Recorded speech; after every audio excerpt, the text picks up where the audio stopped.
Welcome to the Sample Chapter Podcast, the show where authors read a sample chapter from one of their books. Here's your host, Jason A. Meiske. Hello, Sample Chapter listeners. Hey, welcome to episode 266 of the show. Hey, this week I'm really excited. We have a brand new author, and I love having brand new authors on the show. And this one is no exception. Today we're going to be introducing you to Ava Caldwell. She is a YA magic fantasy author with her debut book now available, The Birds Don't Care If You're Pretty. It is, like I said, available right now. And you're getting ready to hear a fantastic, a very sweet and delightful conversation with Ava. Hearing a little bit of her background about her parents who were authors.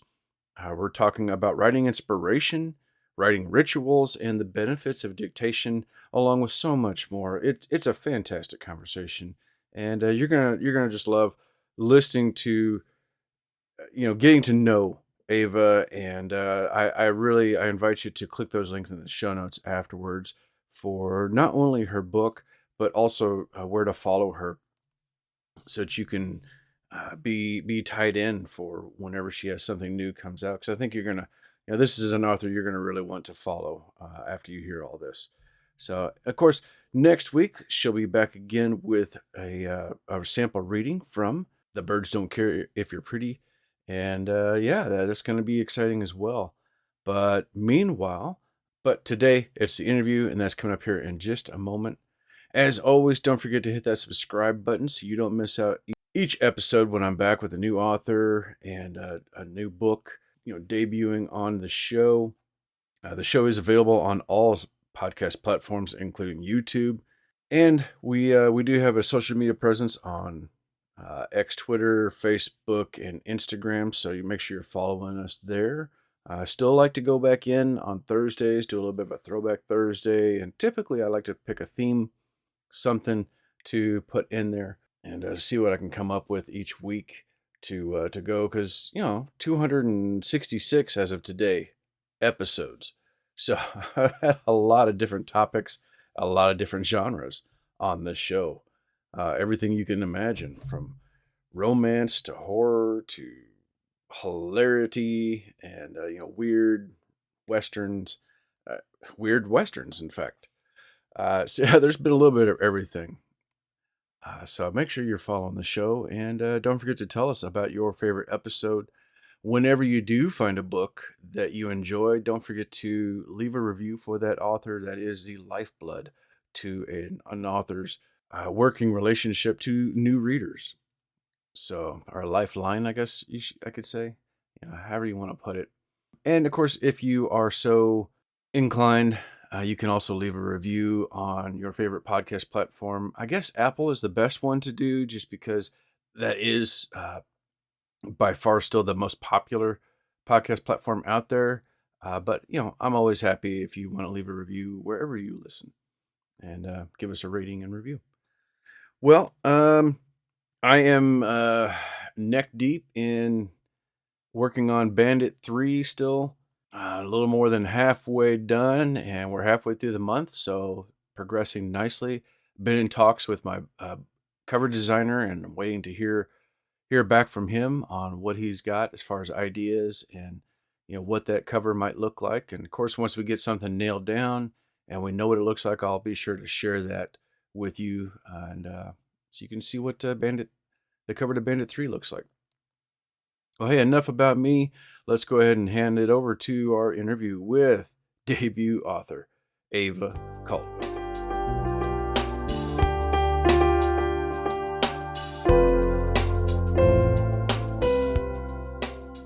Hello, Sample Chapter listeners. Hey, welcome back. This week, I'm very excited. I'm always excited to have a new author come on the show and get to introduce that to you. And this week is especially special for me, because it's another debut author, and I love getting to have brand new authors on the show and share their work with you. And I invite you to enjoy this upcoming interview and to go check out her book. It's gonna be one you're gonna really enjoy. So, without further ado, ladies and gentlemen, help me welcome to the show debut author Ava Caldwell. Hello, thank you so much for having me. I'm so happy you made it. I'm glad we were able to get this set up, and yeah, welcome to the show. This is incredible. This is the my first podcast. This is also my podcast debut. So thank you for that. Oh, it's my pleasure. I'm totally thrilled to hear that. I'm glad to get to help you bring in. I'll be the first of many, I'm sure. Well, we'll wait and see.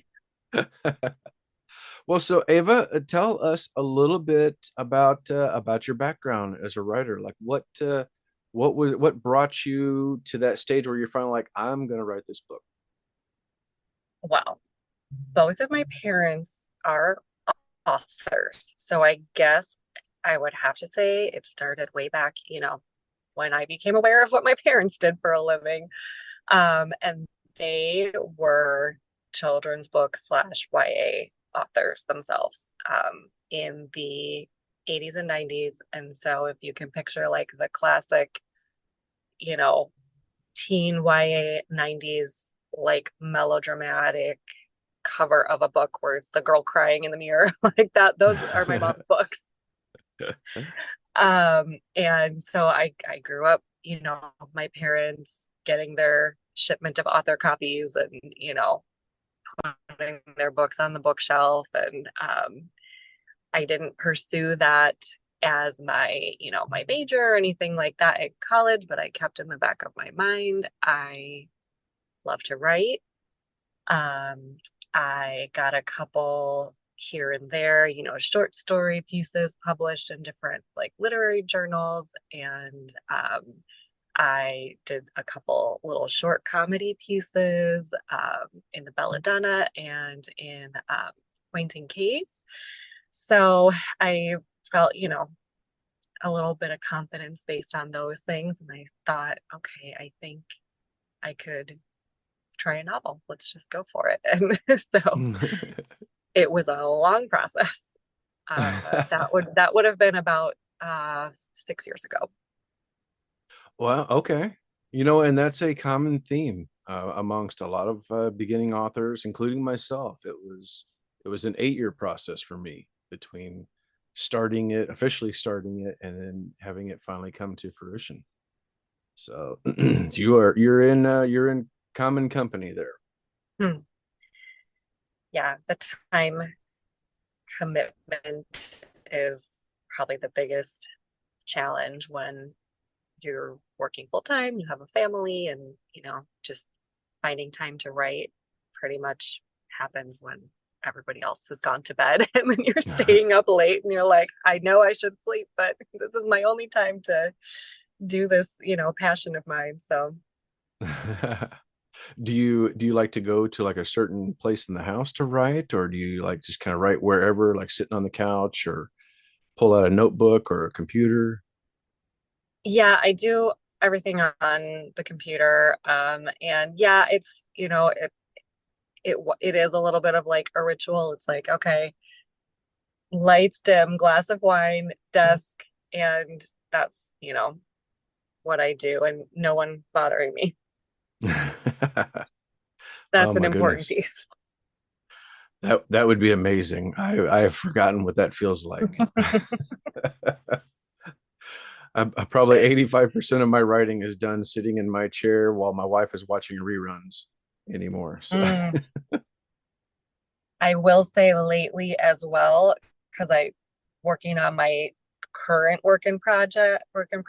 I have started dictating in the car as I drive. Just I'm like, it's gonna come out bad, but I can edit it later just to give myself, interesting.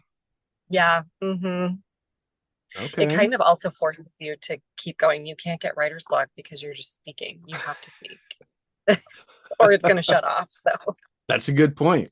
That's a good point. I never thought about that. I will try to I'll try and dictate notes at work, and yeah, I'll stop to think about, oh, what was this number and this title, and then yeah, all of a sudden thinks you're done and wants to send the note. Like, no, no, no, no, wait. So yeah, that's an interesting way to think about it, to just keep pushing forward so that way you get the words on the page. Yeah, in a weird way, it's actually helped me make progress and get past like overthinking for a first draft, you know. Oh yeah. Yeah, and and that was, I mean, that's what was my hang up. I was rewriting like the first 3 to 5 chapters over and over and over again for years. And I joined a writing group.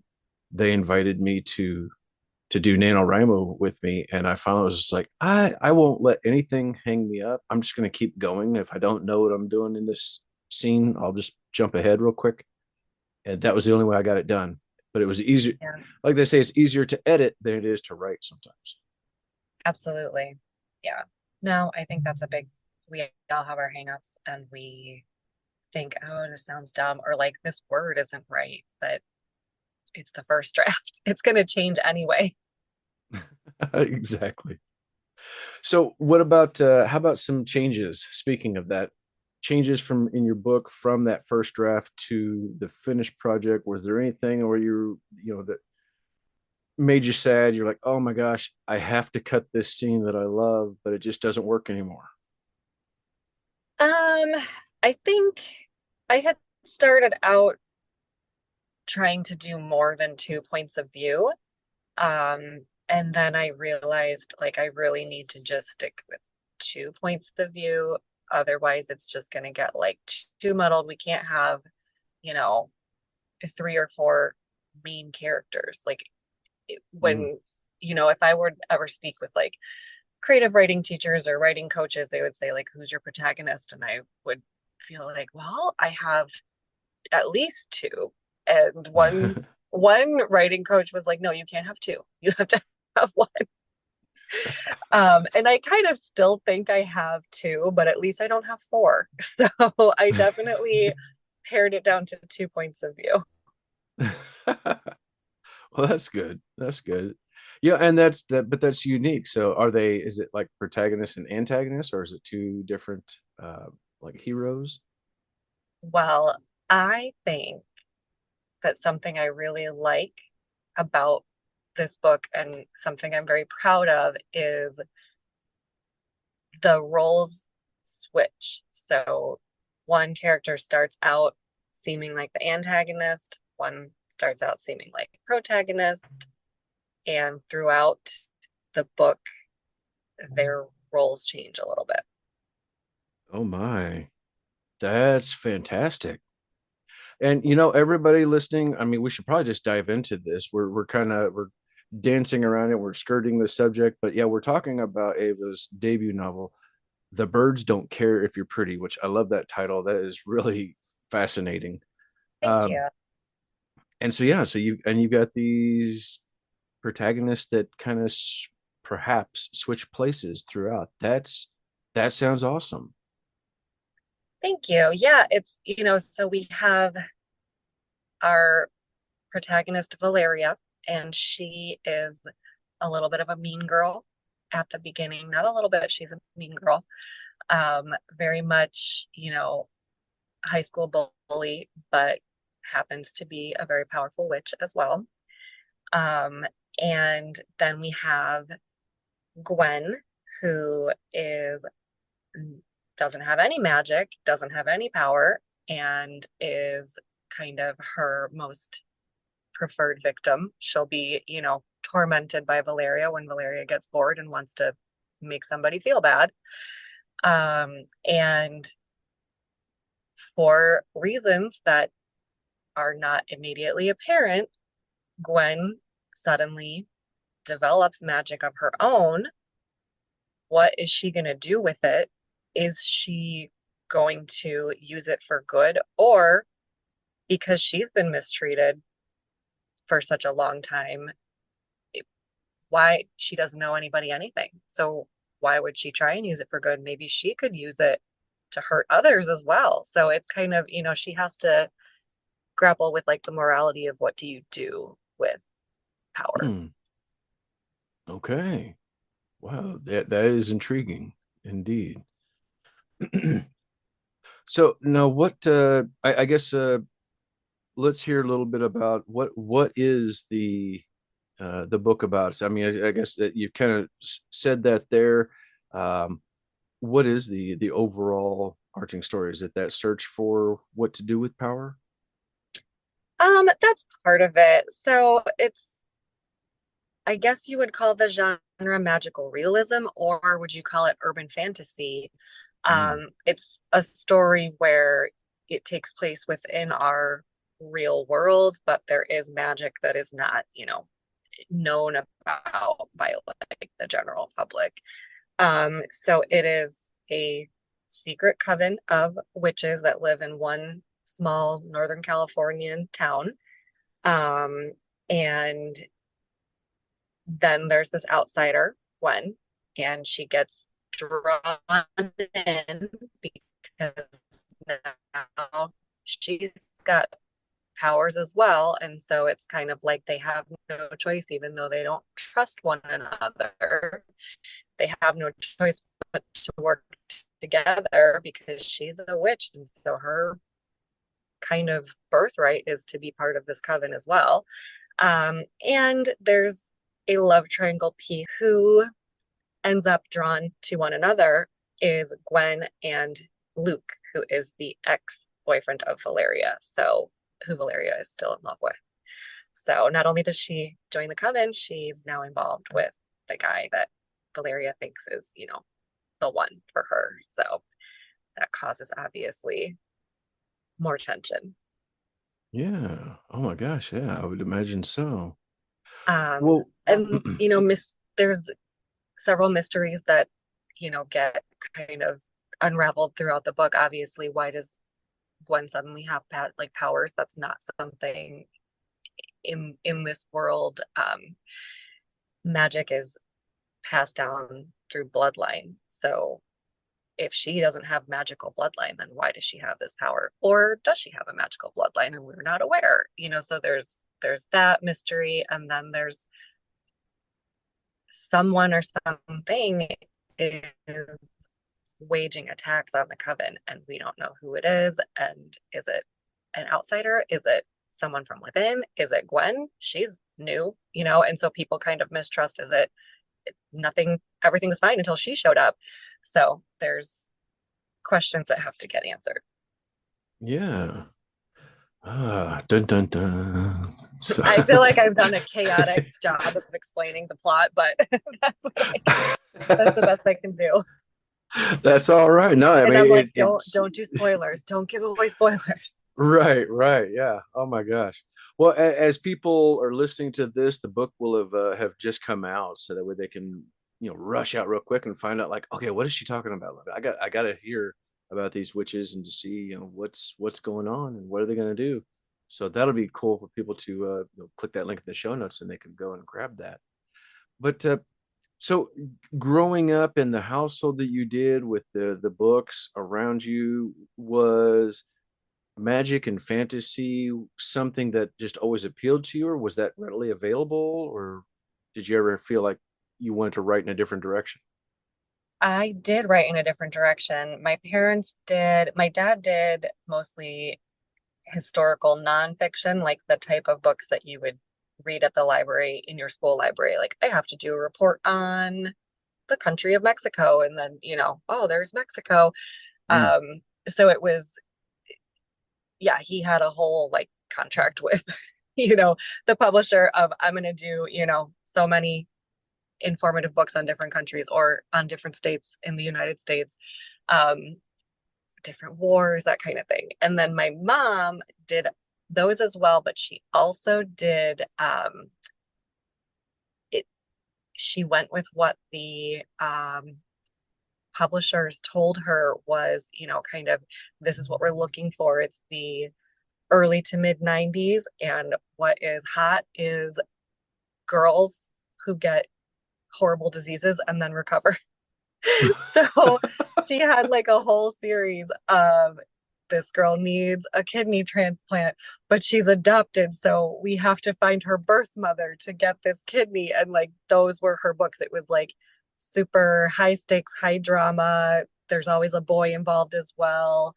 YA, and it's cool. But yeah, I definitely went in a different direction, and I would say, I was a young person. I was a teen during that time, when my parents were writing those books. But meanwhile, I was reading, I think anyone who's my age, I'm 40, anyone who's my age, I believe has a pipeline that goes Goosebumps, Fear Street, Christopher Pike. And then, you can go up to Stephen King, and then, maybe like, I think one of the first fantasy books that I loved was his Dark Materials. That whole series was Okay. amazing for me. I like ate those books up. But yeah, I definitely came of age in a time when there was a lot of horror or fantasy or paranormal. And then not to mention the movies and TV that like really inspired me at that time was, Buffy the Vampire Slayer, The Craft, like these things where teenage girls had this huge amount of power that Mm-hmm. nobody knew about, but that they alone had to wield, basically. Um, and I just think, yeah, that's something that's really inspiring and exciting for me. So That's cool though. I mean, and it's great to have had that kind of world around you where it just kind of, it sounds like it was um, welcoming and very oh, the word I'm trying to think of here, the writer's life here, just what something that kind of brought you along, and perhaps it was like inevitable for you to take that step into it yourself one day, it sounds like. yeah, yeah. I always, every time I would write, a little story or something as a kid, you know, my parents would really encourage me a lot. So I'm definitely very lucky. That's Um, fantastic. yeah. That's good. Are they have they read your book yet? They have read it. My dad, who he'll always say, because when I was doing like my second or third draft, I would just send them chapter by chapter. And my dad would always say, well, I don't know anything about this genre, but that's exciting. I know good writing, and that's good writing. That's fantastic. Oh my gosh. Our my writing group, we are a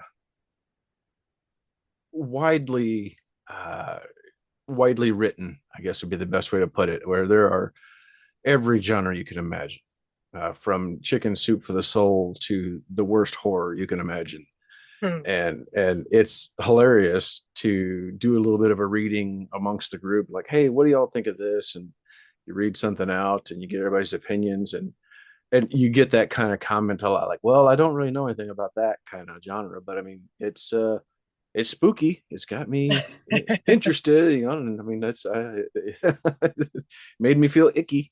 I was like, oh, okay, good, yeah, that kind of thing. I mean, I think We you get some can interesting tell. feedback. You can identify good writing across genres. I think, when you hear it, you're Yeah. like, not to say that, not to toot my own horn, but I'm just saying, when you're in your writing group, if somebody writes something, you're like, I don't read chicken soup for the teenage soul, but oh wow, that brought some good points that I didn't think about. Exactly. And I tell you, that is something that, I mean, I write in the thriller genre, but I've had like the chicken soup person and a romantic author have given me amazing tips that worked. I was like, oh my gosh, that is a great point. And it's just something that I never would have thought of.